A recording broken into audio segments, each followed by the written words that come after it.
Assalamualaikum warahmatullahi wabarakatuh. Yang sastrip semoga hidupnya dipenuhi berkah, rezeki melimpah, dijaga Allah dari segala mara bahaya, dan dilimpahi keberkahan dunia akhirat. Amin ya Rabbal Alamin. Hari ini, kita akan menyelami kisah seorang wanita. Banyak orang menilainya hanya dari tampilan luar.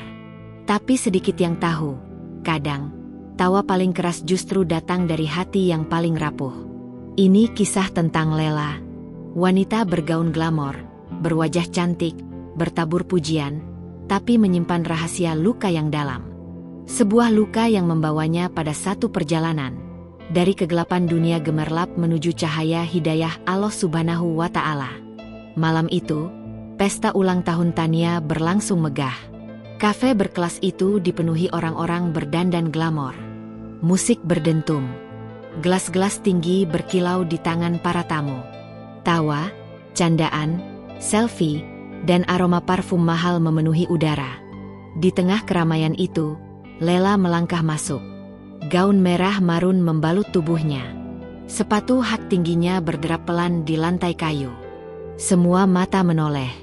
Bahkan beberapa pria tanpa malu-malu mengedipkan mata ke arahnya. "Lela, kamu gak pernah gagal bikin pesta tambah hidup," seru Susi, sahabat lamanya, sambil menghambur memeluknya. "Ah, kamu aja yang selalu norak lihat aku," jawab Lela, pura-pura tertawa. Di sudut lain, Andi, pria muda berwajah tampan, memperhatikan Lela sambil berbisik ke temannya. "Tante Lela makin aduhai aja.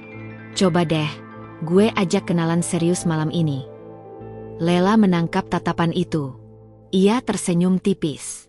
Senyuman yang dulu membuatnya merasa dihargai, kini terasa hampa. Tania mendekat sambil membawa minuman. "Selamat datang, Queen Lela.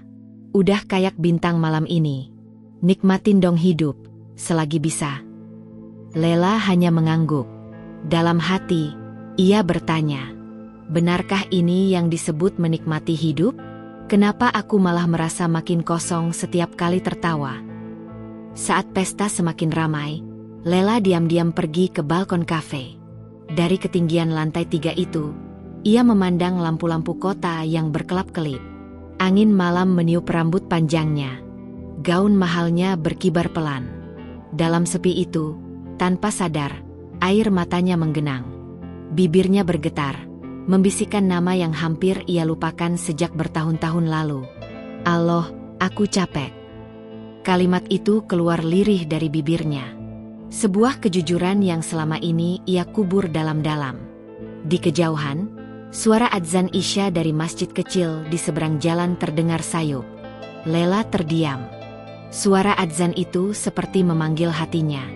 Suara yang dulu akrab di telinganya, kini terdengar asing, namun menenangkan. "Kapan terakhir kali aku sholat?" Pertanyaan itu menikam keras di pikirannya.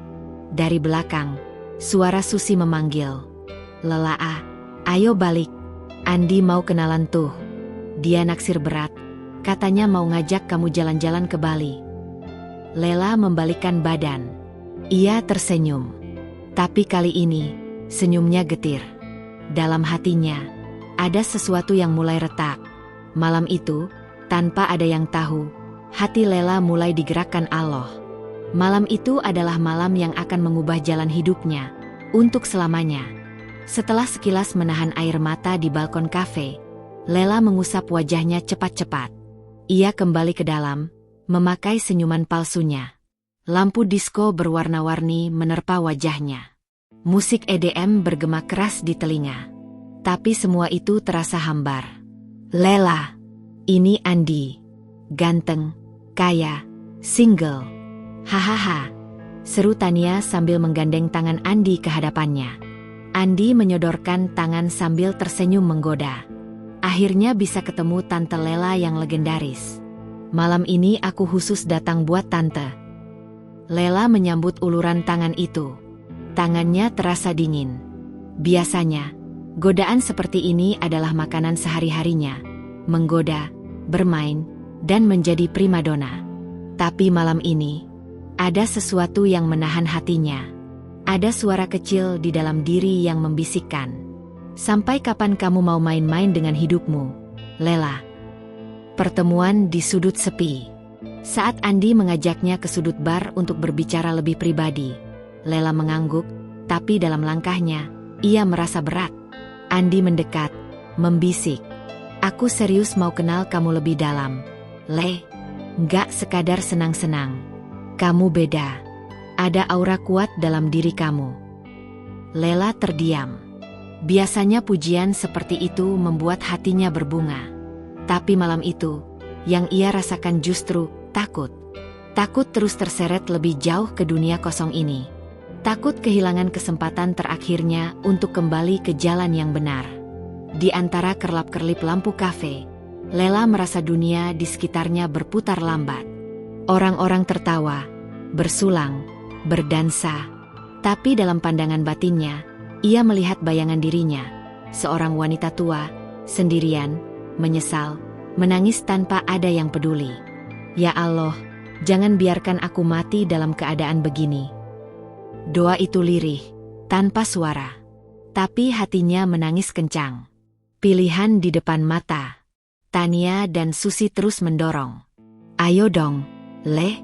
Kapan lagi? Andi ganteng, tajir. Bisa bahagiain kamu. Andi memandanginya dalam-dalam, menunggu jawaban. Di titik itu, Lela tahu. Ini bukan sekadar soal Andi. Ini tentang hidupnya. Tentang kemana ia akan membawa dirinya. Senyum Lela mengembang, tapi matanya basah. Dengan suara pelan, hampir bergetar, ia berkata, "Maaf, aku nggak bisa. Aku harus pulang." Semua orang kaget. Tania melongo. Susi menatap bingung. Andi menahan kecewa. Tanpa menunggu reaksi, Lela memutar tubuh dan berjalan keluar dari kafe. Setiap langkahnya terasa berat, tapi hatinya perlahan terasa ringan. Dari kejauhan, adzan Isya masih bergema. Malam itu, untuk pertama kalinya setelah bertahun-tahun, Lela ingin sekali bersujud. Bukan di lantai dansa, bukan di bawah sorot lampu, tapi bersujud di hadapan Allah, Rob yang selalu menunggunya kembali. Sejak malam itu, dunia Lela berubah. Pulang ke apartemen kecilnya, Lela melepas gaun ketat yang selama ini menjadi tamengnya. Ia mengenakan gamis lusuh yang dulu pernah dibelinya saat iseng ikut Tania ke pasar. Di hadapan cermin, ia menatap bayangannya sendiri. Dulu, ia bangga dengan tubuhnya.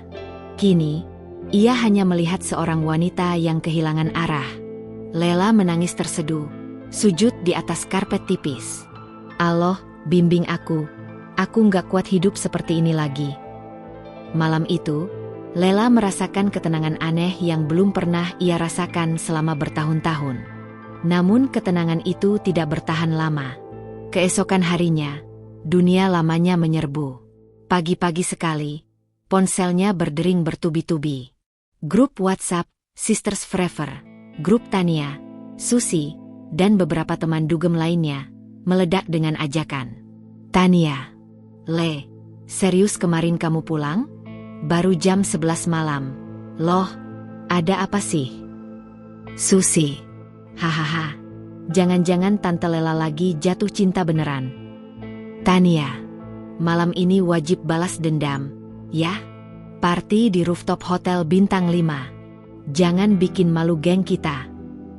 Lela menatap layar itu lama. Tangannya gemetar. Sekitar jam 3 sore, suara bel apartemennya berbunyi. Tania dan Susi datang, tanpa pemberitahuan, dengan baju pesta di tangan. Ayo dandan, Le. Udah booking VIP room. Nih, lo harus tampil kece kayak biasanya. Seru Susi sambil menyorongkan gaun bling-bling ke dada Lela. Lela menahan napas. Dalam hatinya, ia berteriak ingin berkata tidak. Tapi wajah Tania penuh tekanan. Susi melipat tangan di dada, menunggu. Dunia lamanya menuntutnya kembali. Hatinya berkecamuk. Kalau aku menolak, mereka bakal menjauhiku. Tapi kalau aku ikut, aku mengkhianati tekadku semalam. Di dalam apartemen, Lela duduk diam. Matanya berair. Tania dan Susi tidak sadar.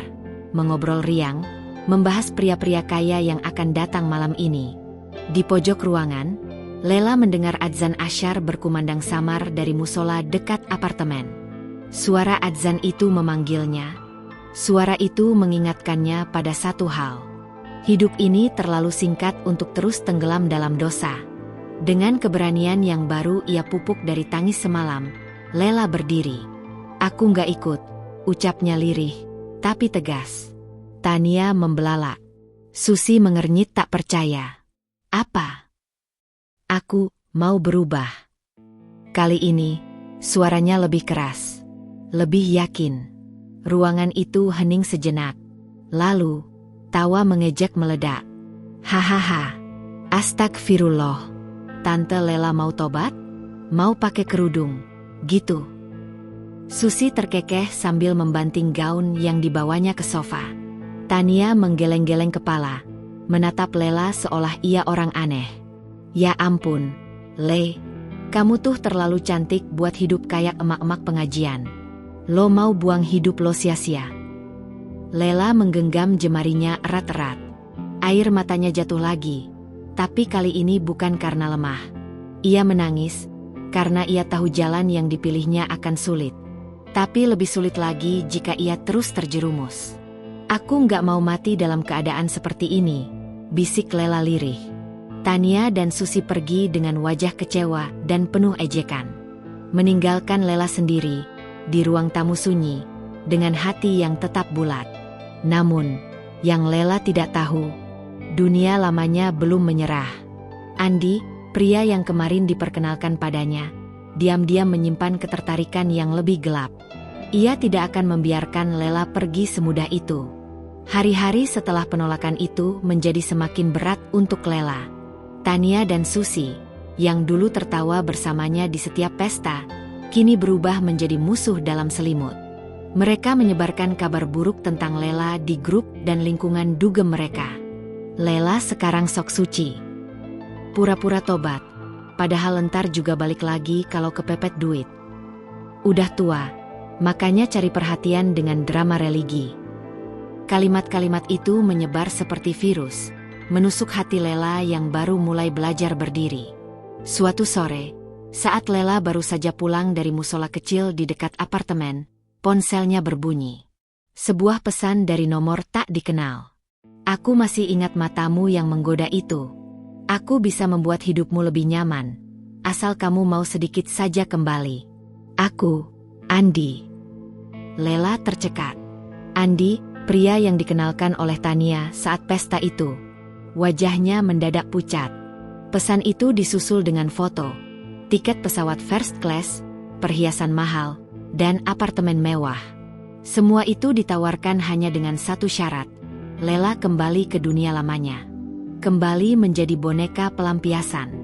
Malamnya, Lela berdiri mematung di balkon. Langit hitam pekat, dan lampu-lampu kota berkelap-kelip seperti dunia yang pernah ia puja. Dunia gemerlap tapi penuh kebusukan.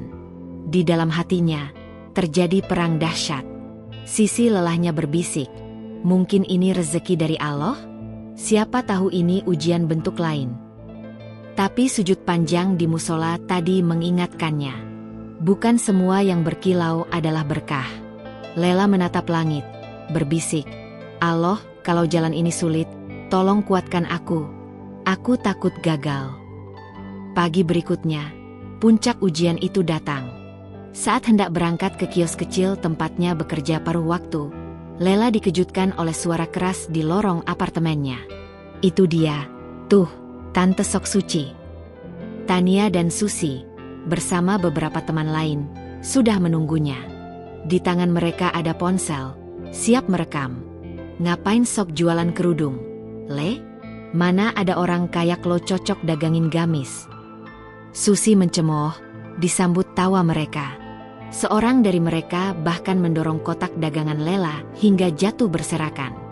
Gamis, jilbab, dan sajadah kecil bergulung di lantai kotor. Lela berdiri membeku. Orang-orang mulai memperhatikan. Beberapa tertawa, beberapa hanya menatap iba. Air matanya mengalir, tapi ia tahan agar tidak terisak. Dengan gemetar, Lela memunguti satu persatu dagangannya. Sambil berbisik, Allah melihatku. Allah bersamaku. Tak ada satupun kata balasan keluar dari mulutnya. Tak ada amarah. Tak ada makian. Hanya tekad. Tekad untuk tidak kembali. Di kejauhan, tanpa Lela sadari, seseorang memperhatikan kejadian itu dengan penuh iba. Seorang pemuda sederhana yang bekerja sebagai penjaga musola kecil. Namanya Andi juga, namun berbeda. Andi yang ini bukan pria penggoda. Ia melihat ketulusan di balik air mata Lela. Dan kelak, dialah yang akan menjadi cahaya baru di kehidupan Lela yang kelam. Tapi untuk saat ini, Lela harus melewati badai sendirian. Pagi itu, Lela keluar apartemen dengan langkah berat. Kepalanya tertunduk, menahan sorotan mata penuh ejekan dari para tetangga. Sebagian berbisik-bisik saat ia lewat. Itu tuh, yang viral kemarin. Katanya sih mau tobat, tapi lihat aja, dosa MAH gak luntur cuma pakai kerudung. Lela menggenggam erat tas berisi dagangan kecilnya. Ia tetap melangkah, walau setiap bisikan itu seperti anak panah yang menghujam dadanya. Sesampainya di kios kecil tempatnya bekerja, ia tertegun. Pintu kiosnya dicoret-coret cat merah. Perempuan kotor, pergi dari sini. Tangannya gemetar. Di samping kios, ada sobekan-sobekan jilbab yang pernah ia jual. Semua hancur. Seakan dunia menolaknya hidup bersih. Seakan taubatnya dianggap lelucon. Air mata menggenang. Tapi kali ini Lela tidak jatuh. Ia mengangkat wajahnya ke langit biru yang cerah. Allah, Engkau saksiku, bukan manusia. Dengan sabar, ia mulai membersihkan kios. Menghapus cat, memungut sisa-sisa kain, dan memulai dari awal. Andi, penjaga musola, datang membawa ember air, tanpa banyak bicara. Hanya menawarkan bantuan lewat tindakan.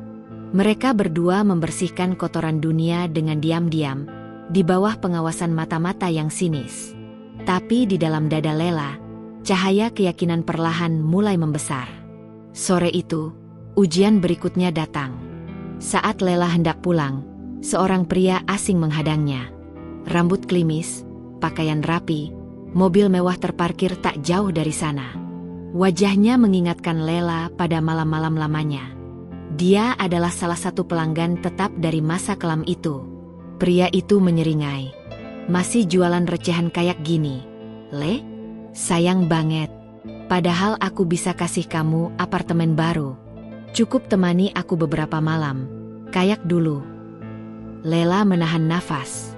Dunia lamanya menawarkan kemewahan di depan matanya, menggiurkan, menjanjikan kelepasan dari hinaan dan kemiskinan. Tapi Lela tersenyum tipis. Senyum seorang wanita yang pernah jatuh, dan kini tahu betapa mahalnya harga kehormatan. Ia menunduk sopan dan berkata, "Maaf, saya sekarang hanya mencari ridho Allah. Silahkan cari yang lain kalau mau menghina diri Anda sendiri." Lalu berjalan pergi tanpa menoleh. Pria itu mendelik marah, merasa ditolak. Tapi Lela tahu, ia baru saja memenangkan pertempuran batin terbesarnya. Malam itu, di musola kecil, Lela berdoa dalam sujud panjang.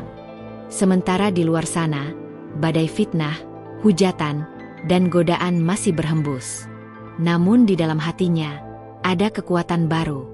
Keyakinan bahwa siapapun yang berjalan menuju Allah dengan bersungguh-sungguh, pasti Allah akan membukakan jalan yang tidak disangka-sangka. Sedikit demi sedikit, orang-orang mulai melihat perubahan Lela. Ada yang diam-diam menghormatinya. Ada yang mulai bertanya tentang jualannya. Ada yang memperhatikan ketabahannya. Dan tanpa sepengetahuan Lela, Andi, penjaga musola, mulai diam-diam menyimpan rasa kagum terhadap ketegaran wanita itu. Sebuah cerita baru perlahan disusun oleh takdir. Sebuah kisah cinta yang bukan berlandaskan nafsu, melainkan iman. Hari itu, Lela merasa ada yang aneh. Sejak pagi, musola tempat ia sering berdoa dipenuhi bisik-bisik aneh dari jamaah. Tatapan mereka bukan lagi tatapan curiga, tapi tatapan iba, campur penasaran. Saat Lela masuk ke dalam, Andi, si penjaga musola, berdiri menantinya. Wajahnya serius. Dengan lembut, Andi berkata, "Mbak Lela, kita perlu bicara sebentar." Mereka duduk di beranda musola. Di hadapan Lela, Andi meletakkan selembar foto yang ia temukan dari orang tak dikenal. Foto itu memperlihatkan Lela di masa lalunya dalam pose yang memalukan. Namun, ada sesuatu yang membuat Lela terhenyak. Di sudut foto, ada sosok lain, Tania. Dunia Lela seakan berhenti. Tania, sahabatnya dulu. Tania yang selama ini pura-pura suci, yang diam-diam ikut menjebaknya ke dunia kelam. Tania yang sekarang diam-diam mengedarkan foto-foto itu untuk menjatuhkannya. "Kenapa? Tan, kenapa kamu lakukan ini ke aku?" Suara Lela bergetar. Air mata menetes tanpa bisa ditahan. Andi menghela napas dalam. "Mbak, kami tahu masa lalu Mbak. Tapi kami juga tahu perjuangan Mbak untuk berubah. Dan di mata Allah, yang penting bukan siapa kita dulu, tapi siapa kita sekarang." Kata-kata itu menancap dalam di hati Lela. Untuk pertama kalinya, ia merasa diterima. Bukan karena masa lalunya dilupakan, tapi karena masa depannya dihargai. Namun badai belum berakhir. Susi, teman lama Lela lainnya, tiba-tiba muncul di musola sambil berteriak-teriak. "Jangan percaya sama perempuan murahan kayak dia. Dia cuma pura-pura tobat. Dia licik. Dia munafik." Suasana menjadi tegang. Beberapa jamaah mulai berkerumun. Tapi Lela tidak membalas. Ia hanya berdiri tenang, mengusap air matanya, lalu berkata dengan suara lirih namun tegas, "Kalau aku memang pantas dihina, maka aku terima. Tapi biarlah Allah yang menilai, bukan manusia." Susi semakin geram. Namun saat itu, Andi berdiri di samping Lela. "Cukup, Bu Susi. Di mata kami, Lela sudah menunjukkan taubat yang nyata. Kalau ada yang menghalangi jalannya menuju Allah, kami yang akan berdiri di hadapannya." Suasana musola menjadi sunyi. Semua mata kini memandang ke arah Lela, bukan dengan hinaan, melainkan dengan rasa hormat. Hari itu, sesuatu berubah. Bukan dunia yang berubah. Bukan orang-orang yang berubah. Tapi hati Lela yang kini kuat, sebesar gunung. Tak lagi goyah diterpa fitnah atau hinaan. Ia tahu, jalan menuju surga penuh duri. Namun kini, ia tidak lagi berjalan sendirian. Allah bersamanya. Dan ia memiliki saudara-saudara seiman yang bersedia menggenggam tangannya. Malam itu, di bawah sinar bulan, Lela kembali bersujud.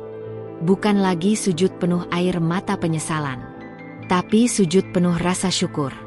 "Allah, Engkau tidak meninggalkanku. Engkau menguatkanku. Dan Engkau menunjukkan bahwa cinta MU lebih besar dari cacian manusia." Beberapa bulan berlalu.